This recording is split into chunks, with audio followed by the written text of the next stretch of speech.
Welcome back to the Thrive 45 Method podcast, where we talk all things weight loss and wellness for the woman in peri and menopause. I am your host, nutritionist, and founder of the Thrive 45 Method of Weight Loss, Stacey Nicole Smith. Today, we are talking about an often requested topic from my followers. Can I drink alcohol and still lose weight in perimenopause and menopause? And this is such a hot topic, and this is one I love talking about. So today we're going to touch on that, and also I'm going to share a personal story with you because tomorrow equals 3.5 years since I quit drinking alcohol on my 48th birthday, which is wild. So today I'm going to share a bit of that story with you, why I decided to quit, how I did it exactly, because I was a regular drinker. Wine was very much a part of my life for 33 years. Yeah, my entire adult life. So first, I talked to many of you who either can't handle alcohol the way you used to, maybe your body's not handling it as well, and also many of you who are questioning your relationship with alcohol. So maybe you want to cut down or maybe you want to quit altogether. So I'm going to share with you today exactly how I did it, if that is something you are looking into for yourself. And of course, if you have another woman in your life who's looking to as well, then I would encourage you to share this episode with her. So after I tell you briefly why I quit and how I did it, then we're going to get into how alcohol impacts weight loss in peri and menopause. And if you were to drink and you are trying to lose weight, how exactly to do it so it doesn't impact your weight loss goals as much. Now, first, why did I decide to quit drinking after a 33-year drinking career? Well, first, it was negatively impacting my life. Now, I want to preface this by saying I wasn't waking up and having vodka for breakfast or anything. I drank wine and champagne, but I drank it very regularly. I have also been in the health and wellness space for almost 20 years, since 2006. I owned a wellness clinic for 10 years in Toronto, and I had everything else dialed in, except for the drinking. And I just felt like it was not in alignment with who I really was as a person and with my career. I practice what I preach except for the drinking. I just didn't stop for a while. So I was doing everything else right, but here's what happened, and here's kind of how I drank. So, as I said, I drank a lot of wine and champagne. I drank very regularly. For many years in Toronto, I was a single lady. I was doing a lot of dating, and dating was dinner and drinks. And if I wasn't going on dates and having dinner and drinks, I was going out with friends. If I wasn't going out with friends, I was going on trips. And you get to the airport, first thing you do, oh, I'm on vacation, you have a drink. You get on the plane, I'm on vacation, drink. As soon as you land, woo, I'm here, drink. And you drink throughout the vacation. And so, you know what, that was my life for a long time. And it was not a big deal for me to drink a bottle of wine in one sitting. Like, that was pretty normal. So it did start to negatively impact me in that, first and foremost, it was just destroying my sleep. So even if I had 2 or 3 drinks, I'm not out, getting hammered every night. I'm not doing that. But 2 or 3 drinks was very normal for me. But that's enough to ruin your sleep. So when you're not getting deep sleep, especially at this age, so I was 48, I just turned 48 when I decided to quit. Nothing else feels right the next day. So, it affects your hunger hormones, it affects your energy, it affects the way you look. And I just was feeling just kind of tired all the time. And considering everything else I was doing right, it just didn't make sense. There was even times I would skip workouts. I'm like, I'm too tired, I don't feel like it. And, when you're drinking, your inhibitions go down for food, or if you drink too much one night, the next day you're just like, whatever, I'll get back on track tomorrow, and you just eat whatever. So it just wasn't lining up with who I was. And so here is exactly how I did it. Now, I did quit for 30 days at a time, many times, 30-day challenge, and then I would go right back to drinking. So when I turned 48, I don't know what it was. Something just kind of clicked. I'm like, this isn't really who I am. So I really wanted to, I don't know if in my mind at that time, I wanted to quit forever, but I knew I needed something to change. So I did 30 days, which I had done many times, as I just mentioned. And for some reason, at the end of 30 days, instead of going back to drinking, I said, you know what, I'm going to do 90 days. Listen, I don't know why I skipped to the 60-day mark, but I just said I want to do 90 days. And actually, maybe the reason is because I recognized that in my entire adult life, I had never gone 90 days straight without alcohol. Isn't that wild? And so I challenged myself to do 90 days. Now, unbeknownst to me at the time, that's where the magic happened. And it makes sense now that I think about it, because it does take 90 days to change a habit. But also within those 90 days, I had encountered pretty much any occasion I would normally associate with drinking. So I had been on a vacation during the 90 days. I'm not going to lie, that was a bit of a tough one, because I was used to, when you get to your destination especially, and you have a drink, you're like, I'm here, and you settle in and you relax, and that's how you celebrate being there. That was a bit tricky. But how I did that one is I said to myself, well, I could drink, but if I do, then I have to start the 90 days over. And I just didn't want to start the 90 days over because I had so much into it already. So basically, I did all the firsts within the 90 days. And at the end of the 90 days, it got easier. So I'm like, I've already done the first. I proved to myself I can do it. It's not that big of a deal, actually. So then I said, I'm just going to do a year.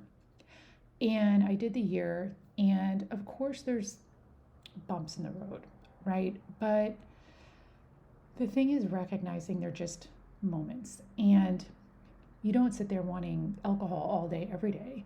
Most people are fine for the most part, for most of the time, but it's just these little occasions that come up that trip people up. And so I recognized that. So here are the 4 steps I used. Number 1, and I think this was probably, well, they were all important, but this is a huge one. I played it forward in my mind. So like I just mentioned, the vacation, and I thought, well, I'm going to have to start over the 90 days. And I was like, I really don't want to start this over. So I just kept going. But there was another occasion where I was at a champagne brunch with a group of my friends, and champagne and wine were my thing. Like, this is where I enjoyed drinking. So it was a beautiful sunny day. We were on a rooftop patio. It was unlimited mimosas. And I had committed to the 90 days not drinking. And the server put a ice cold glass of champagne in front of my friend that was next to me. And I looked at that champagne, and I've got to tell you, that was one of the moments that sticks out in my mind, that I really wanted it. That was my thing. And here is where I played it forward in my mind, and it got me through that moment. So I thought to myself, like, nobody's stopping me, only myself. So I thought, well, I could have the champagne. One, it would not satisfy me, so I would for sure have had 2. So as I played it forward in my mind, I thought, okay, well, I would have 2. I know me. And what would happen after 2? Well, if I stopped drinking after 2, now I just kind of ruined the rest of my afternoon because I'm going to feel tired. Or alternatively, I could keep drinking and then just day drink and get drunk with my friends. And what is that going to accomplish? The rest of the day is then ruined. I'm going to be so mad at myself, and I'm going to feel really shitty the next day. Not even just physically, but I'm going to be pretty mad at myself and beat myself up. So I thought, you know what? It's not worth it. So I played it forward in my mind, and that effectively stopped me from drinking that day. Now, the other thing I did is you want to focus on what you're gaining, not on what you're giving up, because oftentimes I think people that want to quit drinking, you just focus on, you think you're giving something up, but in reality, you're not really. What are you giving up? Feeling shitty, gaining weight, ruining your sleep, If you drink too much, saying things that you regret later, getting anxiety, making you depressed, like that's, I'm happy to give that up. So you want to focus on what you're gaining. So you're gaining good sleep, you're gaining less inflammation, you're gaining more energy, you're gaining clarity of mind, like you're gaining a lot. So you want to keep your focus on, and that's what I did, focus on what you're gaining, not on what you're giving up. Then, of course, similar to when I went on the vacation and the champagne brunch, it's just one day at a time. And recognizing again that, most people do not focus on alcohol 24/7. Like we live normal lives, but then there's events and occasions that you would drink. And so when when an occasion comes up that you normally would drink or that you want to or that you're tempted to, just take it one day at a time. Don't think, well, I can never have this again. Just think, you know what, I don't feel like having this right now. And get through that moment, get through that day, get to the next day, and chances are the next day you would have moved on and forgotten all about it.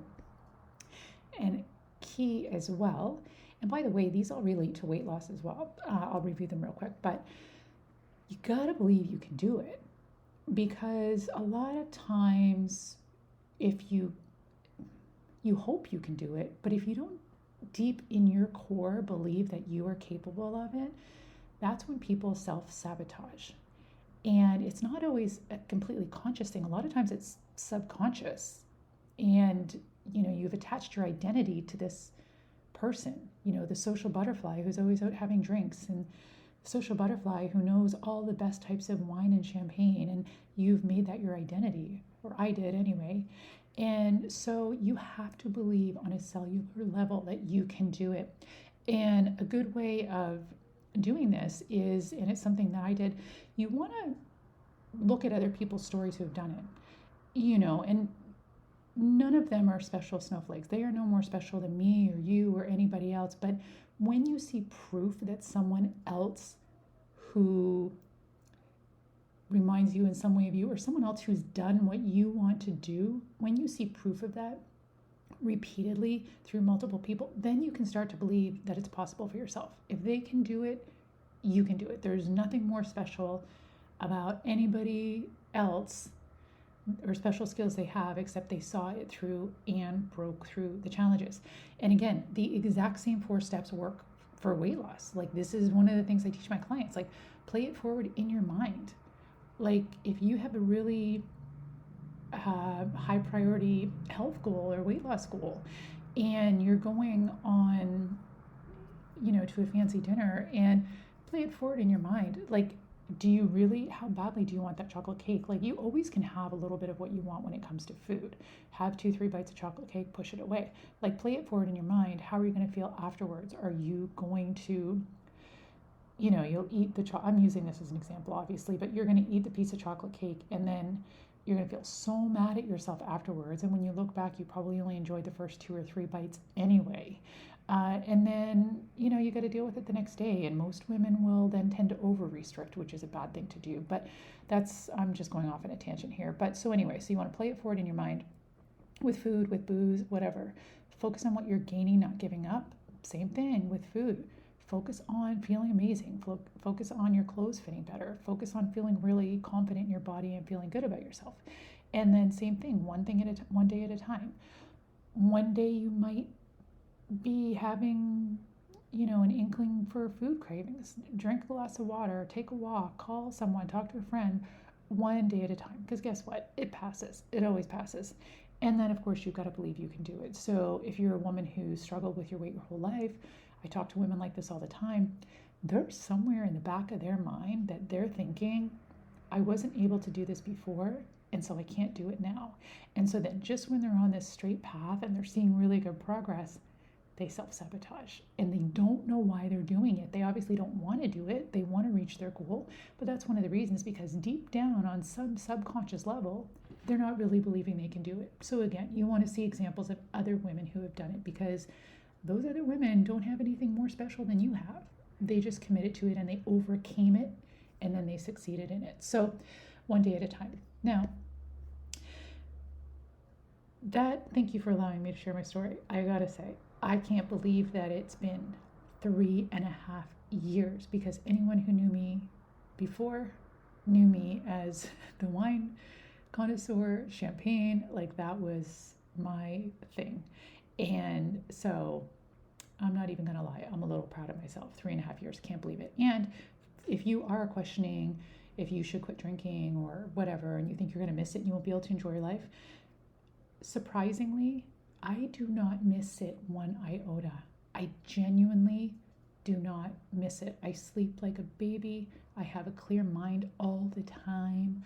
And I have energy and I get a lot more done and I'm a lot more productive. And it's just been like a blessing. I'm grateful to have done it. I gave myself a little pat on the back. So, anyway, and you should too if you're on the same path. So, now that we discussed this, this is the topic that a lot of women ask me: is alcohol in weight loss and perimenopause? This is really a big topic. So, first, I want to preface this by saying most people, when they think of alcohol and weight loss, think that it's empty calories and that's what's keeping the weight on. This is part of the equation, of course, but it's not the whole picture. So, first, for anybody, not just a woman in perimenopause or menopause, but for any person who wants to lose weight or not, whatever, when we drink alcohol, this is the important piece to note. Our body views alcohol as a toxin, and it is 100% a toxin. And so our body, to protect us, is going to prioritize getting that alcohol out of our body before it even gets to processing our food. So for any person on the planet, that's the way it goes. Our body processes the alcohol first and gives it priority. Now, you enter in the hormonal shifts of perimenopause, and we have a few things going on. You may have already noticed that alcohol affects you differently. And, excuse me, maybe that's in the way that you get buzzed faster, like maybe you are drinking less and getting the effects sooner. Maybe it's affecting your sleep even worse than it was before. Maybe you're getting hangovers for the first time in your life, or worse hangovers, or it's giving you headaches when you're drinking you never used to. Now, because of lower estrogen, our liver is less efficient at processing alcohol, and there's a little bit more to it here. So I'm going to do this as generally and simply as possible. So basically, as we go into perimenopause, our estrogen and progesterone are declining, our cortisol, stress hormone, is inclining. Now, alcohol further increases cortisol. And again, it's already worse now because of our hormonal changes. And this can give us more belly fat. This can impact blood sugar swings, and this can give us more food cravings. It also, and I don't think this will surprise you at all, but it can also make your sleep even worse. This is already an issue for us at this age, for a lot of women. And so alcohol can make this worse. And what this means is when we sleep, it helps to regulate our hunger hormones. So we have bad sleep. This means more ghrelin, which tells us we're hungry, less leptin, which tells us we've had enough, and less insulin sensitivity. So our food is more likely to be stored as fat instead of used efficiently and burned off as fuel. So more food cravings, more fat storage. Also, importantly, alcohol also affects our gut microbiome, and so does perimenopause. So we're getting the double whammy, really. So perimenopause affects our gut microbiome, alcohol affects our gut microbiome. And our gut microbiome is crucial for regulating our blood sugar and our inflammation and our hormone regulation. So the things that we're already sensitive to at this age, alcohol is making it worse. Now, I know because I talk to women just like you every single day. And there's the ladies that are questioning their relationship with alcohol and want to quit altogether. That was me. Then there's a lot of women I talk to who enjoy drinking and they don't want to get rid of it in their life. It's a part of their social life. It's a part of their family life. It's something they really enjoy. And that's okay. But the thing is, when you want to lose fat, you just need to recognize how it impacts that. You absolutely can still lose weight in perimenopause and drink alcohol, but you can't drink every day and expect that you're going to have really good results. So here's what I would recommend. It depends on your priorities. If fat loss, weight loss is a huge priority to you, I would recommend eliminating alcohol alcohol completely while you are in fat loss. So until you reach your goal weight, it's going to happen a lot faster. Then once you get to your goal weight, if you miss it and you still feel it's important in your life, then that's okay. Like, this is your lifestyle. It's your life, nobody else's. But then I would recommend having alcohol no more than 1 to 2 times per week once you've reached your goal, and no more than 1 to 2 drinks per sitting. I would also recommend having it with food, not on an empty stomach, because that's going to slow down the impact of it on your body.